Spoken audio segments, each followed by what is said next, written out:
Salam sejahtera. Perkenalkan kami dari kelompok 9 akan mempresentasikan proyek PAM kami yang berjudul Aplikasi Kaldera Tobasi Bisa dari kelompok 9. Adapun anggota dari kelompok kami adalah Yudi Saragi, Gunawan Sinaga, Rifara Silalahi, Anita Munte, dan Silvani Sipautat. Untuk presentasi kami ini akan dibagi menjadi 5 bagian. Yang pertama, deskripsi singkat dari proyek ini, penjelasan diagram use case, penjelasan diagram kelas, dan penjelasan implementasi, dan yang terakhir adalah kesimpulan dan saran. Yang pertama akan dijelaskan mengenai deskripsi singkat dari proyek ini. Dipersilahkan. Baik, saya akan menjelaskan deskripsi singkat dari proyek kami ini. Yang menjadi deskripsi singkat proyek kami yakni perkembangan teknologi termasuk aplikasi sistem informasi telah banyak diciptakan dan juga digunakan dalam berbagai bidang. Sistem yang akan dikembangkan adalah aplikasi Caldera Tobasi Bisa yang akan menerapkan pemrograman menggunakan Flutter yang digunakan untuk pengembangan aplikasi mobile platform. Aplikasi ini dikembangkan dengan tujuan untuk memudahkan admin dalam mengelola aplikasi yang ada di Caldera Tobasi Bisa. Seperti yang kita ketahui, hingga saat ini, pengelolaan tiket serta seperti fasilitas kamar yang ada di Caldera Tobasi Bisa masih dilakukan secara manual.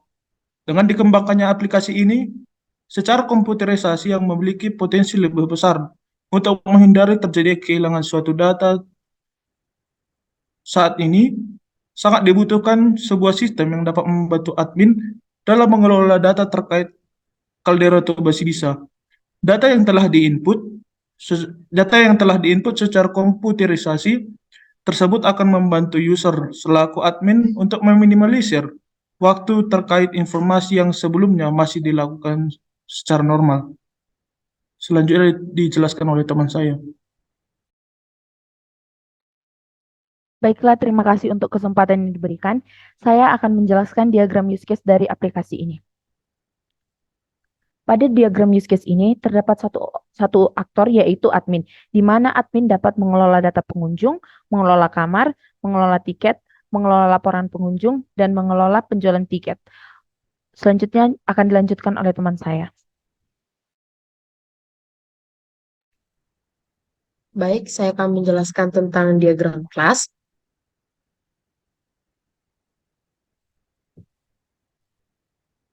Pada pada aplikasi kami ini, kami menyediakan 5 tabel. Dapat dilihat ada tabel kamar, tabel data pengunjung, tabel laporan pengunjung, tabel tiket, dan tabel penjualan tiket.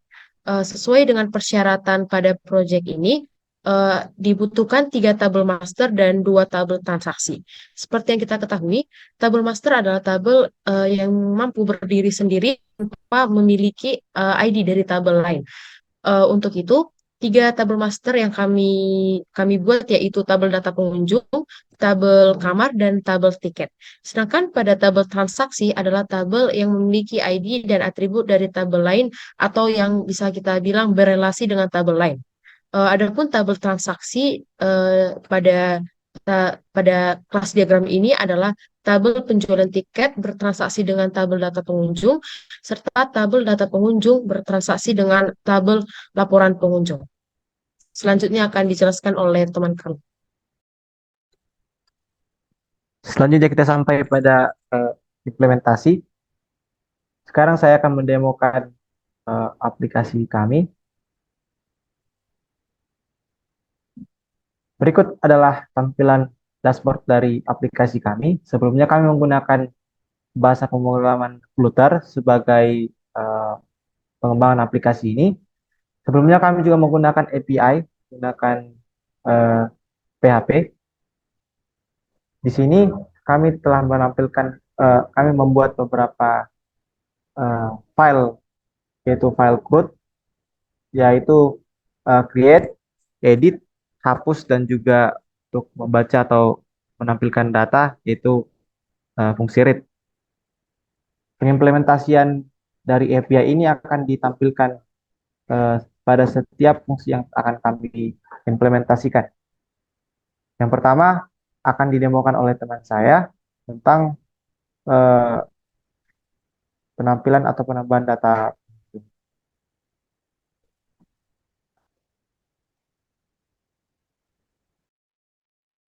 Baik, saya akan menjelaskan aplikasi proyek kami ini. Eh, Pada proyek kami ini, kami membuat 5 fungsi, dan saya akan menjelaskan fungsi untuk data pengunjung. Yang pertama dimulai dari bagian homepage. Pada bagian homepage ini terdapat fungsi read. Fungsi read ini dibuat untuk menampung data inputan dari user. Fungsi ini bekerja dengan metode get berupa metode get data. Untuk menampung data yang diinput oleh user, kami membuat fungsi list view.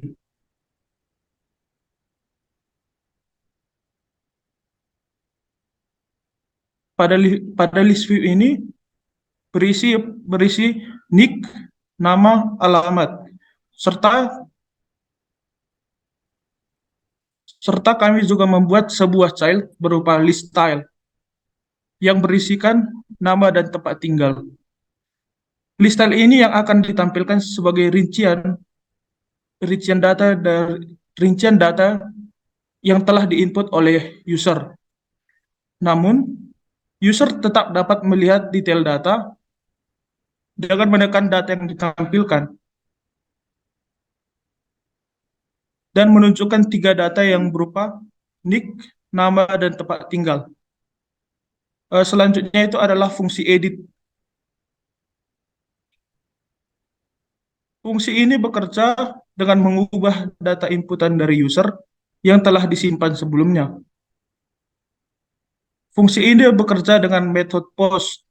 Fungsi ini dapat dijalankan dengan menampilkan tampilan data pada aplikasi sehingga user dapat langsung mengubah data terkait. Yang terakhir adalah fungsi delete. Fungsi ini akan menghapus data inputan dari user, yang dimana fungsi ini dapat dijalankan dengan menekan ikon keranjang yang berwarna abu-abu pada aplikasi tersebut. Fungsi ini juga bekerja dengan metode post. Sekian untuk selanjutnya dijelaskan oleh teman saya.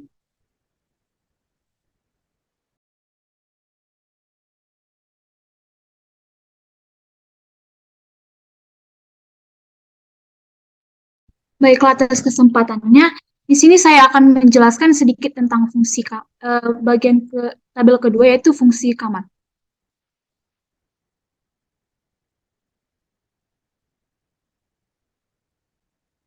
Dimulai dari halaman homepage, di sini kami menggunakan get data, di mana get data ini berfungsi untuk menampung data kamar dari sebuah form. Yang pertama, kita melihat ada fungsi edit data kamar. Jika kita klik data kamar yang pertama, kita akan dialihkan ke edit data, dan di sini akan terdapat tiga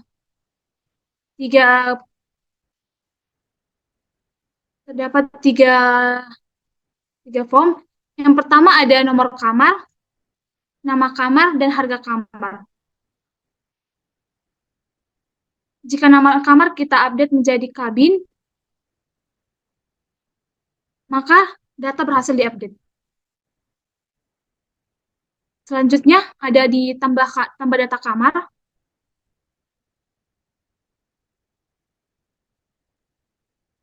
Ini menggunakan metode post. Terdapat 3 form juga, ada nomor kamar, nama kamar, dan harga kamar. Di mana nomor kamar kami menggunakan kaldera 1, 2, 3, nama kamar kabin,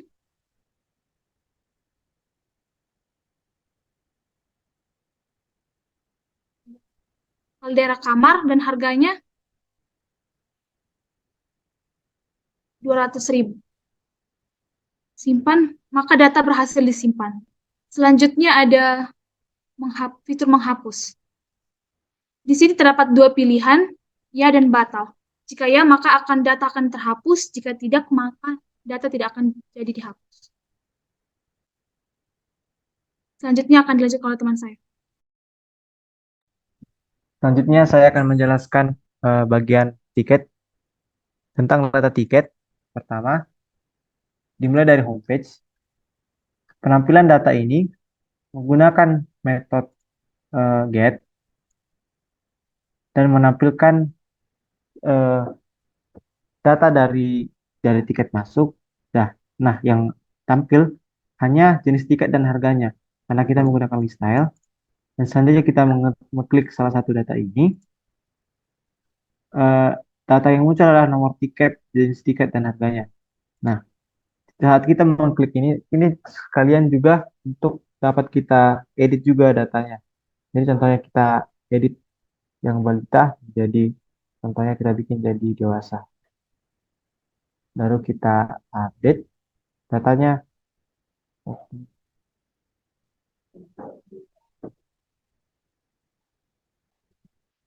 Nah, datanya akan muncul dan tersimpan. Nah, untuk menambah datanya juga kita menggunakan eh, metode post. Yang disimpan adalah nomor tiket, jenis tiket, dan harganya. Tapi kita harus mengisi ketiga form ini. Kalau tidak, seandainya kita tidak mengisinya akan muncul tanda merah seperti ini. Jadi kita harus mengisi nomor tiket. Contohnya kita bikin nomornya 123. Jenis tiketnya adalah remaja. Dan harganya adalah, kita bikin contohnya 15.000. Kita simpan. Data berhasil muncul. Selanjutnya, pada fungsi ini terdapat juga fungsi delete. Yang waktu penghapusan data ini menggunakan metode post dengan fungsi hapus. Nah, kita klik, ada dua pilihan, apakah ini data dapat dihapus atau tidak. Data berhasil dihapus. Kemudian saya akan menjelaskan fungsi dari laporan pengunjung. Kita mulai dari homepage. Untuk menampung data laporan pengunjung, kita menggunakan yang namanya get data yang ditampilkan pada dashboard ini. Untuk form laporan pengunjung hanya dapat menampilkan seperti yang kita lihat nama dan jenis kamar. Tapi ketika kita klik untuk secara detailnya, yang tampil adalah nama, jenis tiket, dan jenis kamar. Kemudian kita dapat menambahkan data laporan pengunjung ini. Nah, di sini ada masukkan nama. Kenapa ada 3 nama? Karena ada tabel yang berhubungan sebelumnya dengan data laporan pengunjung. Kemudian kita pilih namanya.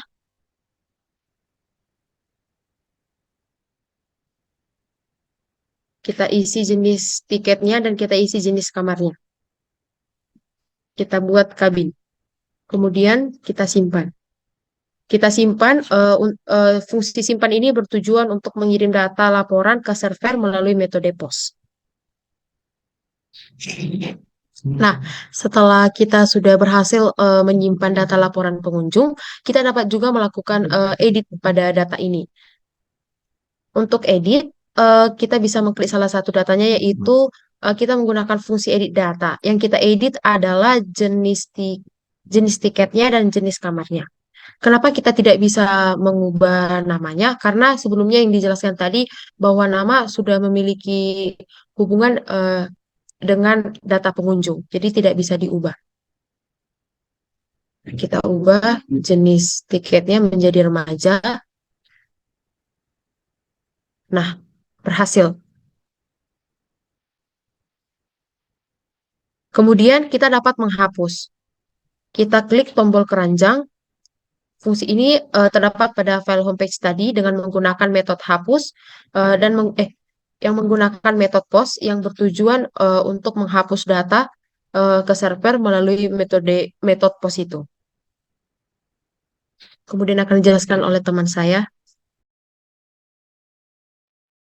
Baiklah, terima kasih untuk kesempatan yang diberikan. Saya akan menjelaskan fungsi dari data penjualan tiket.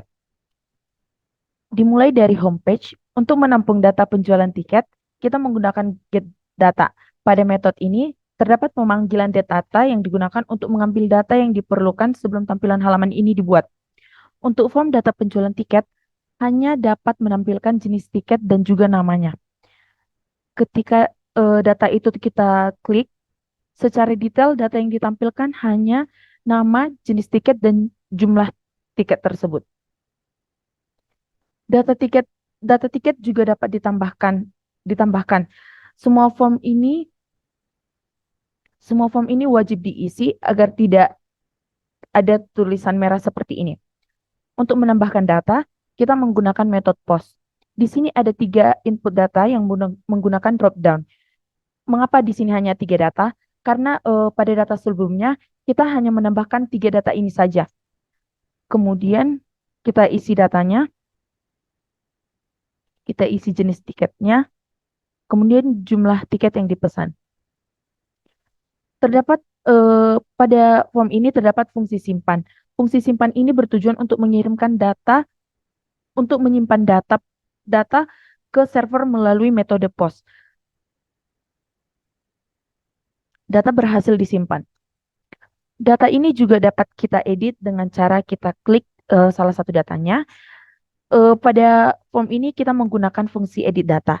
Yang diedit adalah nama, jenis tiket, kemudian jumlah tiket. Pada fungsi ini kita menggunakan metode POST yang bertujuan untuk mengedit data penjualan ke server melalui metode POST. Maka datanya berhasil disimpan. Data ini juga dapat kita edit dengan cara kita klik salah satu datanya. Yang muncul pertama adalah nama, jenis tiket, dan jumlah tiketnya. Namun untuk nama tidak dapat diubah karena nama ini sudah berhubungan dengan data sebelumnya. Kita ganti jadi dewasa. Kemudian, oke, baik, data berhasil diedit. Data ini juga dapat kita hapus. Ketika kita klik tombol keranjang tersebut, fungsi itu terdapat pada file homepage dengan metode hapus menggunakan metode POST yang bertujuan untuk menghapus data ke server POST.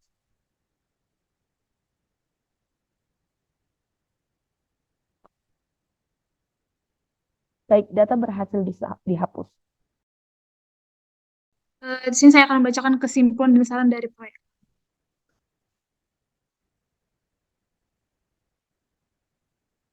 Terima kasih atas kesempatannya. Di sini saya akan menjelaskan kesimpulan dan saran dari proyek kami.